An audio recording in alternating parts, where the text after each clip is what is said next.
Tilak Varma, what a innings man. One sidedly England দলকে একা হারালো কালকে।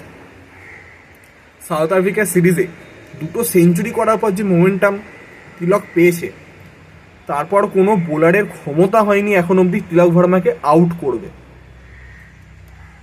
মার্কুট, Jofra Archer, Adil Rashid, Coetzee, Marco Jansen, Keshav Maharaj, Shamsi, কারোর ক্ষমতা হয়নি তাকে হারানো, তাকে যে একবার আউট করবে। স্বপ্নের ফর্মে রয়েছে তিলক ভার্মা, নজর যেন না লাগে কারোর। এইরকম ফর্মই কন্টিনিউ করার দরকার, টিম ইন্ডিয়া এটাই তার থেকে চায়। কালকে যে মোমেন্ট থেকে তিনি টিম ইন্ডিয়াকে ম্যাচ জিতিয়েছেন, আউটস্ট্যান্ডিং, মাইন্ড ব্লোয়িং ইনিংস। কারণ সবাই আশা ছেড়ে দিয়েছিল যে টিম ইন্ডিয়া জিতবে ওখান থেকে ম্যাচ, যে জায়গায় 5 উইকেট পড়ে গেছিলো 80 রানের কাছে। আর কালকেই চিপকের পিছে 160+ স্কোর অ্যাবাভ পার্স করছিল অতি অবশ্যই। টিম ইন্ডিয়া প্রথমে বোলিং করে প্রথমে 6 উইকেট তারা নিয়ে নিয়েছিল, কিন্তু লাস্টে টেলেন্ডাররা তাদের কন্ট্রিবিউশনে 160+ স্কোর করে দেয় ইংল্যান্ড। সেটা খুবই ভালো টোটাল ছিল। কিন্তু সেই জায়গাতে যখন টিম ইন্ডিয়া ব্যাটিং করতে আসে, প্রথমেই অভিষেক শর্মা আউট হয়ে যায়। তিনি একটু অ্যাগ্রেসিভ ব্যাটিং করতে গেছিলেন, কিন্তু মার্কুটের পেসের কাছে তিনি পারেন না। তো তারপর একে একে উইকেট পড়তে থাকে। 5 উইকেট যখন পড়ে যায়, তখন তিলকের সাথে ওয়াশিংটনের যে পার্টনারশিপটা খুব গুরুত্বপূর্ণ ছিল।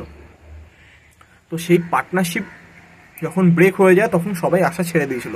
তারপর আকসার আউট হয়ে যায়, তারপর আরশদীপ আউট হয়ে যায়। কিন্তু সেই জায়গাতে রবি বিষ্ণুই যে 2টি 4 মেরেছিলেন, একটা মিড উইকেটের ওপর দিয়ে আর একটা হচ্ছে থার্ড ম্যানের ওপর দিয়ে লিভিংস্টনের বলে, দুরন্ত ছিল। লাস্ট ওভারে 6 রান বাকি ছিল, তিলক 2 রান নেয়, তারপর একটি 4 মেরে ম্যাচ ফিনিশ করে।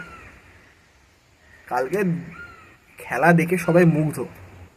আমি অতি অবশ্যই কলকাতা বাইরে রয়েছি, যেই কারণে কালকে ভিডিওটি করা পসিবল হয়নি। তো আজকেও প্রপার সেট আপ নেই, কিন্তু ম্যাচ দেখেছি, ম্যাচ দেখতেই হবে। টিম ইন্ডিয়া 2-0 ব্যবধানে এগিয়ে গেল। এখানে ইংল্যান্ডের ক্যাপ্টেনের একটা মস্ত বড় ভুল ছিল কালকে। সেটা হচ্ছে, যখন প্রথমে দেখেই বোঝা গেছিল দিনটা জোফরা আর্চারের নয়। তার পেস আছে, তিনি 4 ওভার বোলিং করলে হয়তো একটা উইকেটও পাবেন, কিন্তু একটা 160+ স্কোর, 170ও যায়নি। সেই জায়গাতে কোনো বোলার যদি 4 ওভারে যদি 60 রান খায়, আবার সে যদি আপনার মেন বোলার হয়, তাহলে আপনি ম্যাচের বাইরে। জোফরা আর্চার 4 ওভারে 60 রান দিয়েছে, ইকোনমি 15। তো ম্যাচ ওইখানেই ইংল্যান্ডের হাত থেকে অনেকটা বেরিয়ে গেছে। যে প্রেশারটা উল্টো দিক থেকে কার্স বলুন, ওভারটার্ন বলুন, এরা যে নেওয়ার চেষ্টা করেছে, সেটা তো উল্টো দিক থেকে রিলিজ হয়ে গেছে। এটা একটা বাটলারের এন্ডে মস্ত বড় একটি ভুল সিদ্ধান্ত ছিল, যে জোফরাকে দিয়ে 4 নম্বর ওভারটা স্পেশালি বোলিং করানো।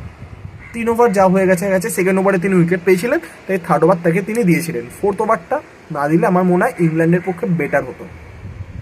আর ইংল্যান্ডের মেন সমস্যা হচ্ছে ওপেনার ফিল সল্ট এবং ডাকেট।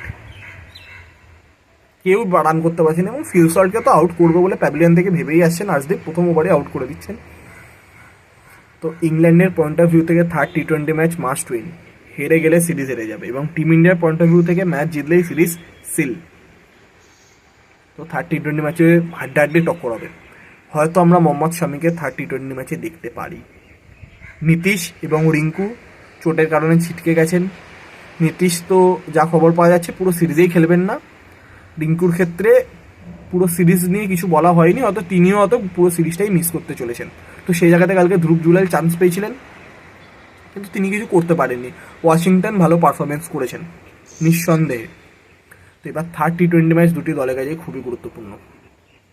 তো আমরা আশা করবো টিম ইন্ডিয়া অতি অবশ্যই জিতে, যাতে এই সিরিজকে সিল করতে পারে, এবং তিলক ভার্মা যাতে এই ফর্মই ধরে রাখতে পারে। তো এই ছিল কালকের ম্যাচের বিস্তারিত আপডেট। তো থার্ড টি20 ম্যাচেরও বিস্তারিত আপডেট নিয়ে অবশ্যই দেখা হবে নতুন ভিডিওতে। তো আজকের মতো এতটাই, ভালো থাকবেন, ধন্যবাদ।